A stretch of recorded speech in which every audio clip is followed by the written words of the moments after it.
Hey adventurers! Welcome back to the most exciting stories from Journey to the West. Last time our mischievous hero Sun Wukong, the amazing Monkey King, had just returned to his flower fruit mountain after defeating a grumpy demon king. He was feeling pretty good, teaching all the little monkeys how to march and fight with bamboo poles and wooden knives. It was super fun, like a giant game of make-believe army. But one day while sitting quietly, Wukong had a big thought. These bamboo sticks are great for pretend play, he mused. But what if a real king or a real monster came to fight us? We need real sharp weapons. The monkeys gasped. But where can we find them, great king? Just then, four wise old monkeys stepped forward with an idea. To the east, across 200 miles of water, is the great Aeolai kingdom. They have blacksmiths and weapons. Wukong's eyes lit up. Perfect. Stay here, little ones, I'll be right back. And with a whoosh he zoomed off on his magical cloud. Faster than a blink, Wukong soared over the vast ocean and arrived at Aeolai Kingdom. He saw a bustling city full of people. He thought. I could buy weapons, but wouldn't it be more fun to just find them? With a mischievous grin he took a deep breath, puffed out his cheeks and whoosh! Blew a mighty gust of wind. It wasn't just any wind. It was a swirling, roaring, sandblasting storm. People panicked, doors slammed shut, and the streets cleared in an instant. Down came Wukong right into the royal armory. There were swords, spears, axes, bows, so many weapons. How can I carry all these? He wondered. Poof!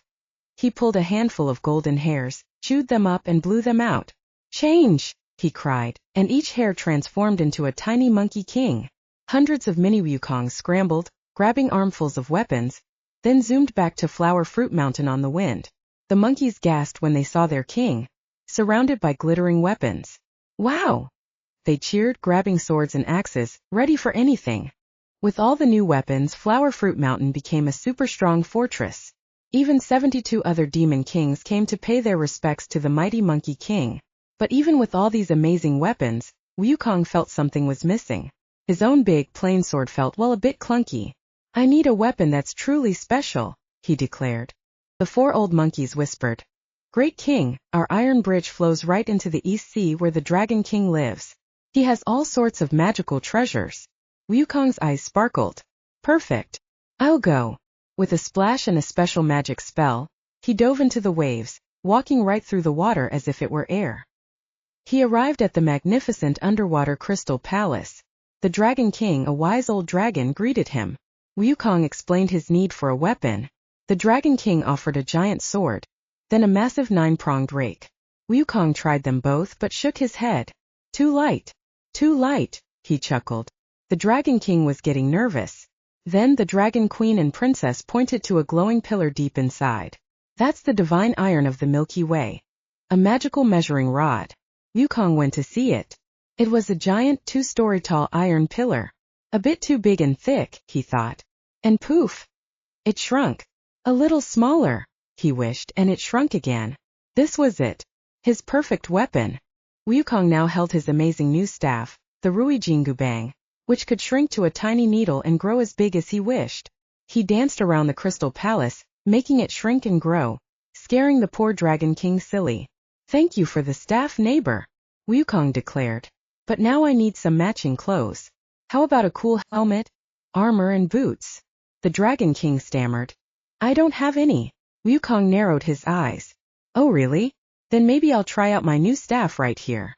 Terrified, the Dragon King quickly summoned his 3 dragon brothers from the south, west, and north seas. They arrived, grumbling, but seeing Wukong's power, they quickly handed over a magnificent phoenix-winged purple-gold helmet, a shining golden chainmail armor, and a pair of cloud-stepping boots. Dressed head to toe in his new super gear, Wukong bid them a cheerful so long, and flew back home. After showing off his new outfit and staff, Wukong made friends with 6 other powerful demon kings, and they had a blast, adventuring and feasting. But one day after a big party, Wukong fell asleep. 2 creepy ghost guards from the underworld grabbed his soul. Your time is up, son Wukong, they snarled. But Wukong was immortal. Enraged, he pulled out his Ruijingubang, smashed the ghost guards, and stormed into the underworld. He found the Book of Life and Death, crossed out his name, and then, for good measure, crossed out every single monkey's name. No more death for monkeys, he roared, smashing his way out of the underworld. He woke up with a start, realizing it was all a dream. Or was it? Back on Flower Fruit Mountain, Wukong told his monkeys about his amazing adventure in the underworld, and they all cheered. From that day on, because their names were erased, the monkeys of Flower Fruit Mountain became immortal too. But guess what? The Dragon Kings and the Kings of Hell were not happy. They wrote urgent letters to the Jade Emperor, the ruler of heaven, complaining about Wukong's wild behavior. The Jade Emperor was puzzled. Who is this monkey causing so much trouble? But then a wise old star god, Tai Bai Jinxing, stepped forward. Your Majesty, he advised. This monkey is powerful, but he means well. Why don't we invite him to heaven? Give him a small job, keep an eye on him. If he behaves, we can promote him. If not, then we can capture him. The Jade Emperor thought this was a brilliant idea. So Tai Bai Jinxing flew down to Flower Fruit Mountain with an official invitation. Wukong was thrilled. I was just thinking of visiting heaven, he chirped. He told his monkey generals, take care of the mountain. I'm going to check out heaven, and maybe I'll bring you all up to live there too.